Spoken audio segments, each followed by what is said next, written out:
Саламатсыздарбы? Факт KG YouTube каналыбыздын көрүүчүлөрү. Министрлер кабинети Мегаком бренди менен белгилүү Альфа Телеком мамлекеттик компаниясынын 100% акциясын Кепилдик фондду, Керемет банкты жана Евразиялык сактык банкын сатууну сунуштап жатат. Бул тууралуу мамлекеттик мүлк фондунун өкүлү Замир Бугубаев түшүндүрмө берди. Анын сөзүнө караганда, Жогорку кеңеш 2020 жылы 25 июнда 2022 жылга чейин сатыла турчу 25 мамлекеттик объекти боюнча программаны бекитип, токтом кабыл алган.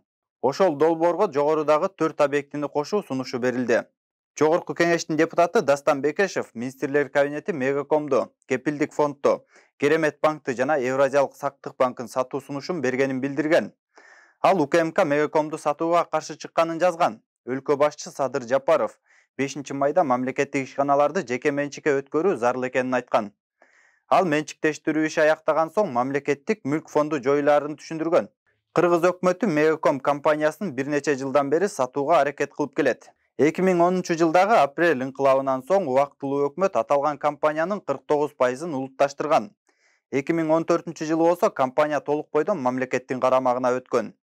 Эми мындан туура 8 жыл артка барып, 2013 жылдын 27 июнундагы жаңылыктарга көз чаптыра турган болсок.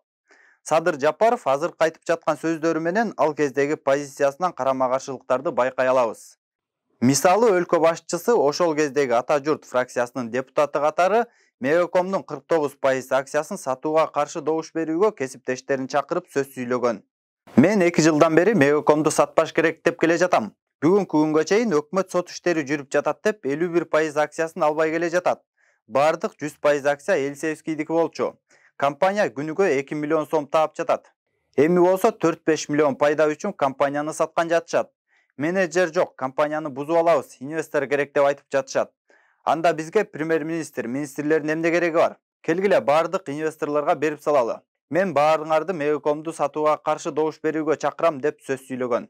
Урматтуу Садыр Нуркожоевич, көпчүлүк эмне себептен бир убакта сиз Мегакомду алалы, сатпайлы деп чыркырап, анан бийликке келгениңизде кайра позицияңызды алмаштырып, сатып мамлекеттик мүлктөрдөн арылууну көздөп жатканыңызды түшүнбөй жатат. Же сиз ошол убакта өзүңүз айткандай министр, премьер-министрлердин бардыгын чачыратып, өлкөнү инвесторлордун колуна тапшырып берейин дедиңизби?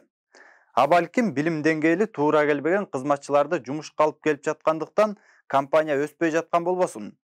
Айтор жакын арада президентибиз өзүнүн сүйлөгөн сөзү менен кылган иши башка болуп жаткандыгын элге түшүндүрүп берет деп ишенебиз.